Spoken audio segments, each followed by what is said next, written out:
हम शामिल करेंगे और इसी तरह ये सिलसिला चलता रहेगा। साहब मुफ्ती साहब मुझे बताइएगा कि 27वीं रात तमाम मसाजिद में तरावी हो रही है और जब 27वीं रात आती है ज़्यादातर मसाजिदों में तरावी जो है वो ख़त्म कुरान में तब्दील हो जाती है, यानी कि कुरान को पढ़ लिया जाता है। तो उसके बाद मस्जिदों में रश कम हो जाता है, तरावी कहीं पढ़ी जाती है कहीं नहीं पढ़ी जाती। तो क्या 27वीं रात तक ही तरावी है या पूरा रमज़ान ही तरावी है, जब तक चांद नहीं निकलता ईद का ऐलान नहीं होता? ये कुछ इरशाद फरमा दें। जफर भाई बड़ा अच्छा सवाल किया। बिल्कुल ऐसा ही होता है माशरे के अंदर कि 27वीं रात को जिसे हम लैलतुल क़द्र शब बरात कहते हैं, जो अज़मतों भरी रात रहमतों भरी रात है, उसमें ख़त्म कुरान होता है।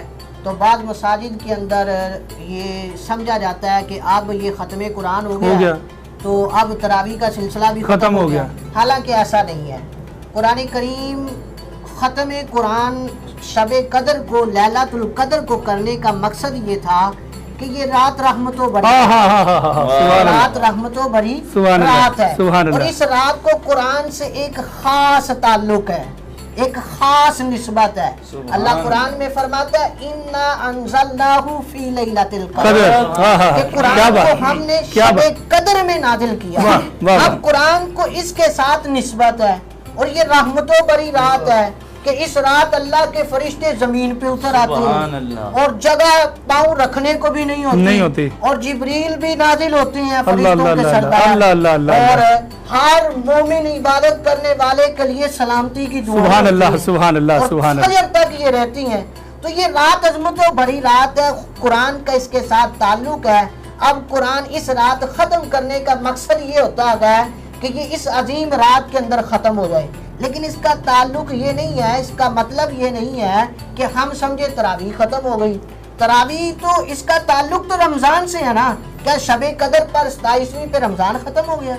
नहीं, रमज़ान तो बाकी है ना और तरावी का ताल्लुक रमज़ान के साथ है। तो इससे पता चला कि तरावी जब तक ईद का चांद नजर नहीं आता तरावी पढ़नी है, क्या बात और ये खत्म नहीं हो गया। और थोड़ा सा और वजाहत फरमा दें कि क्या 27वीं रात ही 27वीं रात होती है, यानी कि 27वां जो रोजा और 26वां और 27वीं रात जो हम जिसको लैलतुल क़द्र की रात। ये बड़ा अच्छा सवाल किया। जी नबी पाक सल्लल्लाहु तआला अलैहि वसल्लम सीरत और अहदीस की कुतुब में आता है, आका करीम सल्लल्लाहु तआला अलैहि वसल्लम अहदीस का खुलासा पेश कर रहा हूँ। आका करीम सल्लल्लाहु तआला अलैहि वसल्लम फरमाते हैं कि जो लैलतुल क़द्र है ना, इस रात को अल्लाह ने पुशीदा रखा। अल्लाह ने पुशीदा रखा है। एक और जुमला कहूँ, महबूब और मुहिब में कोई बात पुशीदा नहीं, महबूब और मुहिब में कोई बात पुशीदा नहीं होती। महबूब और मुहिब में कोई बात पुशीदा नहीं होती।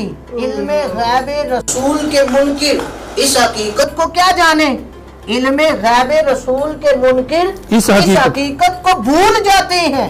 माना कि गैब एक राज है पर अपनों से भी राज कोई छुपाता है, अपनों से भी राज कोई छुपाता है। क्या बात। तो अल्लाह ने ये इस उम्मत की तालीम के लिए इस रात को पुशीदा रखा और महबूब को कहा कि बताना नहीं, इस रात को पुशीदा ही रखना है और इसको आखिरी जो रमजान का अशरा है उसकी ताक रातों में तलाश करो, उसकी ताक रातों में तलाश करो। क्या मतलब?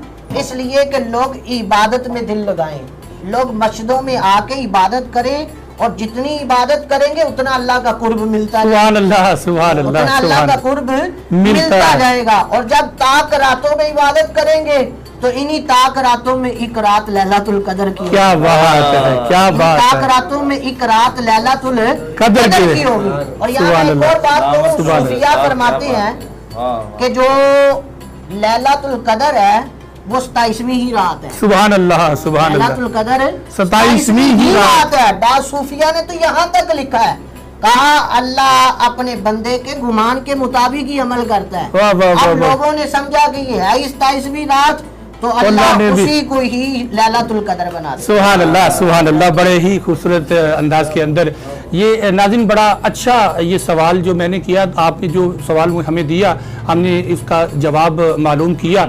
ये सच्ची बात है कि 27वीं के बाद मस्जिदें वीरान होना शुरू हो जाती हैं, लोग ज़्यादातर ईद की तैयारियों में मसरूफ़ हो जाते हैं, शब भागना दौड़ना शुरू कर देते हैं और मस्जिदों में ना फजर होती है, ना ज़ुहर होती है, ना असर होती है, तादाद की कमी हो जाती है।